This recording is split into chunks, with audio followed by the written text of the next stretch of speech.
할렐루야 반갑습니다. 여러분 계속해서 말씀을 나누겠습니다. 잠언 8장 18절에서 21절까지의 말씀입니다. 부귀가 내게 있고 장구한 재물과 공의도 그러하니라. 내 열매는 금이나 정금보다 나으며 내 소득은 수능보다 나으니라. 나는 정의로운 길로 행하며 공의로운 길 가운데로 다니나니 이는 나를 사랑하는 자가 재물을 얻어서 그 곳간에 채우게 하려 함이니라. 아멘. 18절에서 부귀가 내게 있고 장구한 재물과 공의도 그러함이라고 말씀하고 있습니다. 이것은 14절에서 16절까지 말씀에 모든 통치의 계략과 판결의 근원이 되는 지혜의 능력을 이야기하는 데 이어서 또 다른 지혜의 능력과 유익으로 부귀와 재물도 그 안에 있어 지혜를 사랑하고 간절히 찾는 자에게 주어질 것임을 말씀하고 있는 것입니다. 사실 이것은 매우 실질적인 문제입니다. 아무리 하나님을 사랑하는 성도라 할지라도 이 세상에서 살아가는 먹고 살아야 할 재물이 필요한 건 사실입니다. 자녀를 키우려면 더더욱 이러한 물질적인 문제에 난간에 부딪히게 됩니다.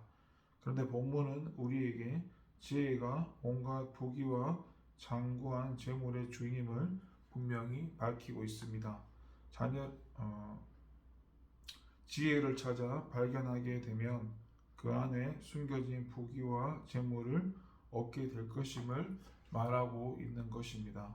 그런데 오늘날 누군가 이런 식의 설교를 한다면 사람들은 별 흥미를 느끼지 못할 것이고 오히려 지탄의 대상이 될 수도 있습니다.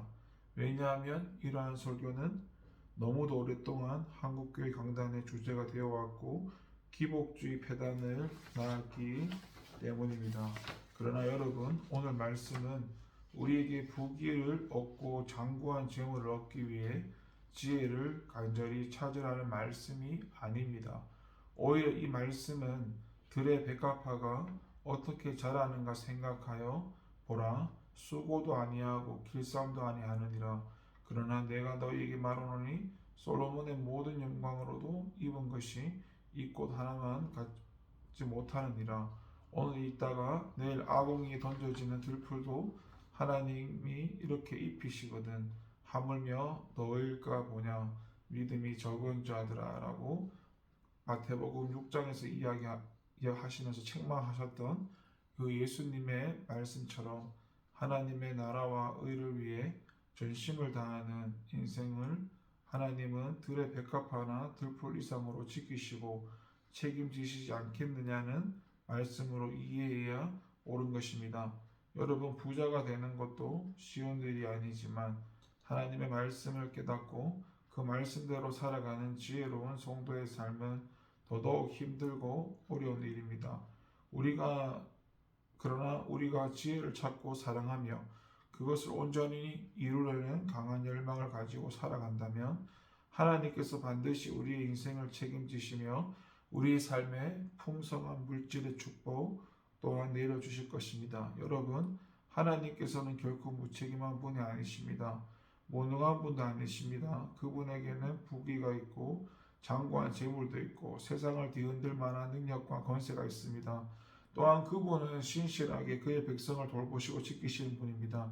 그렇게 우리는 마음에 걱정할 것도 근심할 것도 없습니다. 모든 것을 주께 맡기고 주의 말씀을 사랑하며 그 말씀을 지킬 것을 결단하고 나아갈 때 하나님께서는 우리의 모든 삶을 책임지시고 축복이 축복으로 더하여 주실 것입니다. 20절과 21절을 보게 되면 나는 의로운 길을 행하며 공평한 길 가운데로 다니나니 이는 나를 사랑하는 자로 재물을 얻어서 그 곳간에 채우게 하려 함이라고 했습니다. 여기서 의는 도덕적인 올바름을 가리키고 공평은 보다 더 확장된 사회적 관계에서 올바름을 의미합니다. 그런데 글의 전후 문맥을 살펴보면 본단락은 지혜를 찾는 자가 얻을 유익에 대해 언급하는 부분입니다. 그런데 갑자기 지혜는 그러한 말을 멈추고 그 자신이 의롭고 공평한 존재임을 밝히고 있습니다. 왜 지혜는 여기서 이러한 말을 하고 있는 것일까요? 이는 지혜 스스로 이 세상 지혜와 질적 차이를 분명히 말하고자 함에 있습니다. 세상의 지혜와 구별되는 참 지혜의 가장 두드러진 특징은 공평과 공의라는 사실을 말하고자 했던 것입니다. 뿐만 아니라 이러한 참 지혜를 통해서 얻게 된 재물 또한 세상의 지혜로 얻은 것과 비교할 수 없는 진정한 가치를 가졌음을 말하기 위함입니다. 여러분, 사실 대부분의 나라에서 부자들은 좀처럼 존경을 받지 못합니다. 역사적으로 볼 때 부유한 자는 불법을 행하는 자들의 대명사처럼 여겨졌습니다. 우리나라만 해도 부자들 중 많은 수가 불법과 탈세, 불법 투기와 같은 방법으로 돈을 벌고 그것을 편법으로 이용해 자기 자손들에게 증여하여서 사회적 지탄을 받게 되었습니다. 그렇다면 여러분, 그렇게 해서 벌어들인 돈이 도대체 무슨 가치가 있겠습니까? 이는 다른 이들의 원망과 불평, 하나님의 심판을 초래하는 것이 되고 말 것입니다. 이와 관련해서 오늘 말씀은 우리가 공평과 공의의 지혜를 가진 자로서 돈을 벌고 재물을 모을 때 결코 세상의 지혜나 원리를 이용해서 더러운 일을 타면서는 안 된다는 사실을 말씀해 주고 있습니다.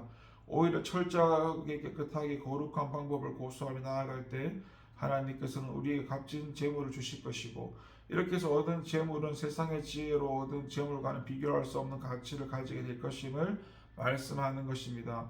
여러분, 우리는 거룩하고 흠없는 공의의 말씀을 지닌 자로서 결코 불법과 타협해서는 안 됩니다. 오히려 말씀을 지키고 공의와 공평을 지켜 행하여 성공할 수 있다는 사실을 보여주어야 하는 것이죠.